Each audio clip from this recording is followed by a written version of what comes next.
मोहम्मद कमर अंसारी, राष्ट्रवादी Congress party शरद चंद्र पवार पक्ष से विदर्भ महासचिव। प्रभाग 2 की जो समस्या है वो समस्या बहुत बड़ी है और जैसे कि चुनाव हो चुके हैं उसके बाद में भी अभी बहुत सारे कार्य करने बाकी है। वो कर्तव्य को पूरा करने के लिए हम शरद चंद्र पवार पक्ष से सोहेल पटेल साहब, मैं, जावेद भाई, हम सब यहाँ कलेक्टर साहब के ऑफिस में आए हैं। जैसे कि कहते हैं कि हमारे देश का जो संविधान कहता है कि भारत सबका है, लेकिन यहाँ जो गरीब है उनका कोई सुनता नहीं है। जब भी कोई कानून या कोई ऐसी व्यवस्था बनती है तो या तो वो कमजोर हो जाती है या तो लागू नहीं होती। क्यों? क्योंकि हमारे देश में गरीबों की सुनने वाला कोई नहीं है। जैसे कि यहाँ पे जो अभी इनके जमीनों के पट्टे हैं, ये जो स्लम में रहते हैं, इनका आज भी स्थायी कोई रहवासी कुछ नहीं बना है जिससे कि ये कह सके कि ये हमारी जमीन है और हम यहाँ के नागरिक है। क्यों? क्योंकि इनकी नागरिकता छीनी जा रही है, क्योंकि इनको एक गरीब तबके के लोग हैं और ये जमीन खरीद नहीं सकते। ये सरकार से गुहार लगाते कि भाई हमको जमीनी पट्टे दो, हमारा अधिकार दो, लेकिन ये अधिकार इनको नहीं मिलता। ये सुई से लेके अगर सब्बल खरीदते हैं तो भी टैक्स भरते हैं, क्योंकि टैक्स भर के ही सामान खरीदा जाता है। लेकिन ये टैक्स का पैसा जाता कहाँ है? ये घूसखोरी, ये जो हरामखोरी करते हैं, बेईमानी करते हैं, ये उनके पास जाता है, लेकिन इनको इनका अधिकार नहीं मिलता। जैसे कि अभी जो माड़ा के क्वार्टर्स है उसमें भी इनको अधिकार नहीं मिला। 30 साल की लीज पर इनको रखा जाता है, उसके बाद दूसरे जंगलों में फेंक दिया जाता है। वैसे ये गरीब जो रोज का कमाते खाते हैं, इनके पास इनकम सोर्स नहीं है, लेकिन फिर भी इनकी जो जमीनें हैं वो भी नहीं है। ये बहुत ही तंगहाली परेशानी में जी रहे हैं और इनके हक के लिए हम आगे आके लड़ाई लड़ रहे हैं, लेकिन अभी भी इनका हक मिल नहीं पा रहा है। तो हमारे राष्ट्रवादी कांग्रेस पार्टी शरद चंद्र पवार पक्ष से हम इनके लिए जद्दोजहद करते रहेंगे।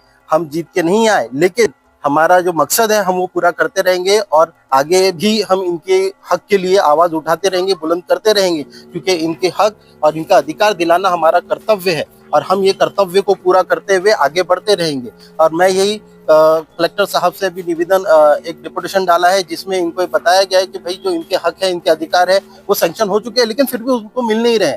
तो बस मैं आप के चैनल के माध्यम से कहता हूं कि जितने भी हमारे प्रभाग 2 के, प्रभाग 3 के, प्रभाग 4 के और भारत शहर के जो भी है, वो सब हमारे राष्ट्रवादी कांग्रेस पार्टी से जुड़िए और आगे आइए। आगे आके गरीबों की हक की आवाज को बुलंद कीजिए, आगे आके उनके हक अधिकार को दिलाए। जय हिंद, जय भारत। आज फिर एक बार जिला कलेक्टर के पास आना हुआ है और किस एरिया की पट्टे वाटप का ये सारा मामला है, क्या होता है? मैं हाजी सोहेल पटेल अशरफी, ऑल इंडिया उलमा मतवली बोर्ड का महाराष्ट्र का प्रेसिडेंट हूँ। मैं आज आने का मकसद यह है, कलेक्टर ऑफिस में डॉक्टर विपिन न्यूटन साहब और अपने जो आरडीसी है खंडाती साहब से मुलाकात हुई। अभी सीएम को भी लेटर दिया गया है पूरे नागपुर शहर के पट्टे वाटप के लिए, जिसमें आता है उत्तर नागपुर से शुरू करा जाए तो महेंद्र नगर पानी टंकी पट्टे वाटप का है, मधुवत्सल्य सोसाइटी प्रभाग 2 और कौशल्य नगर, ये 3 और ताजनगर, नई बस्ती वगैरह मध्य नागपुर के भी मोमिनपुरा फुटबॉल ग्राउंड का है ये, और उत्तर नागपुर में ज्योति नगर है, इंदौरा है। ये सब का इंस्पेक्शन हो चुका है।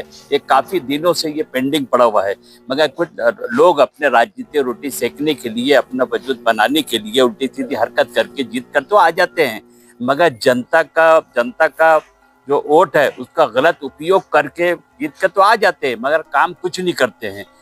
तो मेरी अभी कलेक्टर साहब से हमने ये पूरा बंच दिख रहा है, ये कम से कम पूरे नागपुर शहर का है। ये छोटा बंच नहीं है, जिसे मधुवत्सल्य सोसाइटी में कम से कम 80 लाख रुपए भी सैंक्शन हो चुके हैं और काम शुरू होने वाला है इसमें बहुत जल्दी।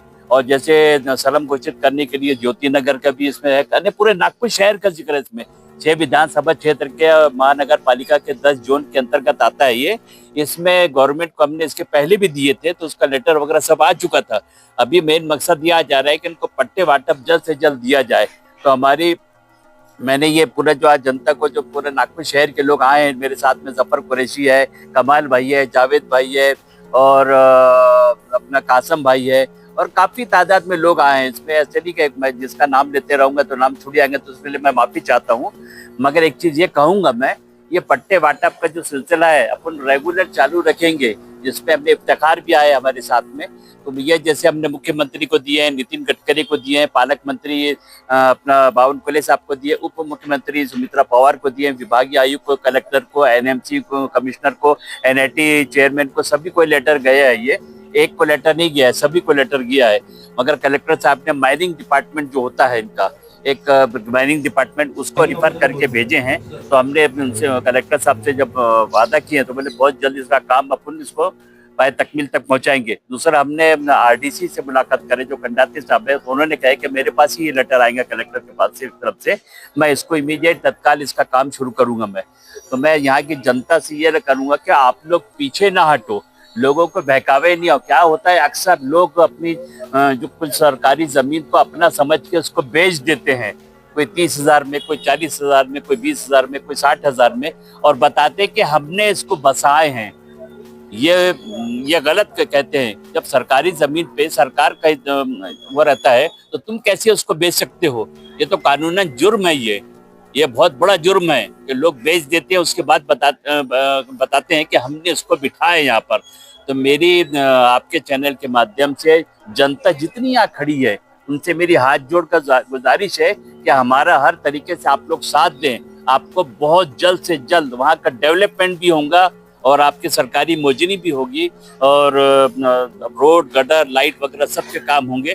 बस यही है कि सरकारी काम में बाधाएं ना डालें वहाँ के लोग। मेरी जनता, नागपुर शहर की जनता से भी हाथ जोड़कर गुजारिश है कि उसमें बाधा ना डाले। हमारी पूरी उम्मीद है और हम लोग पूरी जी जान लगा के उसका आपका जो सरकारी जो पट्टे हैं वो भी दिलवाएंगे, गटर का भी काम करेंगे, रोड का भी काम करेंगे, लाइटों का भी काम करेंगे, नल का भी काम करेंगे, टैक्स का भी काम करेंगे।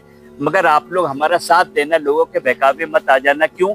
हम बरसाती मेंढक इलेक्शन की तरह नहीं है, हम तो 12 महीने वाले हैं, जनता की खिदमत करते रहते हैं। और हम एक चीज बार बार कहता था मैं, ये आपके चैनल के माध्यम से, हम खुददारी पसंद करते हैं, गद्दारी पसंद नहीं करते हैं, ताकि आप लोग भी हमारे साथ में जितने लोग जुड़े उनका हर तरीके से आप लोग साथ दें। तो आपका हम जगह बहुत से जल्द सरकारी मोजनी करके नागपुर शहर में जितने पट्टे वाटप का भी रुका हुआ है काम, जैसे ताज नगर का भी रुका हुआ है, हबीब नगर का रुका है, महेंद्र नगर का रुका है, फारूक नगर का, बंदे नवाज नगर का, और भी इलाके नागपुर शहर में, मध्य नागपुर का मुस्लिम ग्राउंड के बाजू से ये सब रुका हुआ है।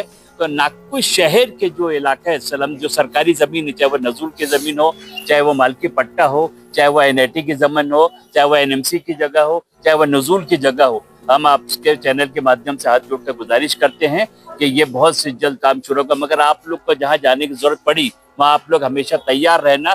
10 बजे बोलो तो 11:30 बजे मत आना। मैं आपके चैनल के माध्यम से ये कहता हूँ, और ये भी कहता हूँ कि बार बार मैं आप लोग को बुलाता हूँ, तो आप लोग अपना ऐसा मत समझना हम आपके लिए आपका गलत उपयोग कर रहे हैं। ऐसा नहीं है, मुझे गलत उपयोग करने की मेरी आदत नहीं है, ना हमारे लोगों को आदत है। ये बस आप लोग का काम हो जाए, ये हमारे लिए सबसे बड़ी मेहनत कामयाबी रहेगी। ये कह के अपने शब्द समाप्त करता हूँ।